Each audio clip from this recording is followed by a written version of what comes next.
हरे कृष्णा आप सभी को। आज हम श्रीमद्देवी भागवत यथारूप अध्याय 2 श्लोक 2 की जीवन रूप व्यवहारिक व्याख्या को समझेंगे। संजय ने कहा, हे राजन, पांडुपुत्र द्वारा सेना की व्यूह रचना देखकर राजा दुर्योधन अपने गुरु के पास गया और उसने ये शब्द कहे। तात्पर्य: धृतराष्ट्र जन्म से अंधा था, दुर्भाग्यवश वह आध्यात्मिक दृष्टि से भी वंचित था।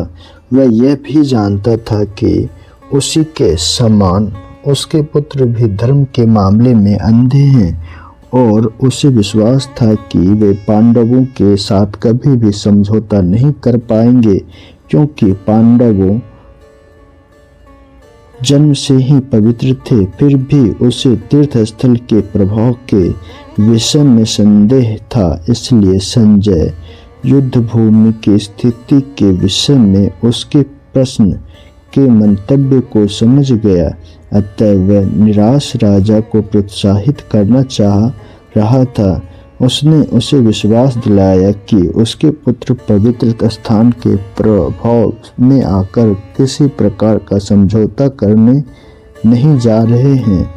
उसने राजा को बताया कि उसका पुत्र दुर्योधन पांडवों की सेना को देखकर तुरंत अपने सेनापति द्रोणाचार्य को वास्तविक स्थिति से अवगत कराने गया।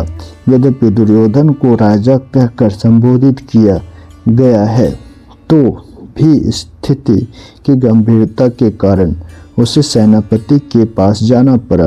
अतः दुर्योधन राजनीतिज्ञ बनने के लिए सर्वथा उपयुक्त था, किंतु जब उसने पांडवों की व्यूह रचना देखी तो उसका यह कूटनीतिक व्यवहार उसके भय को छिपा न पाया।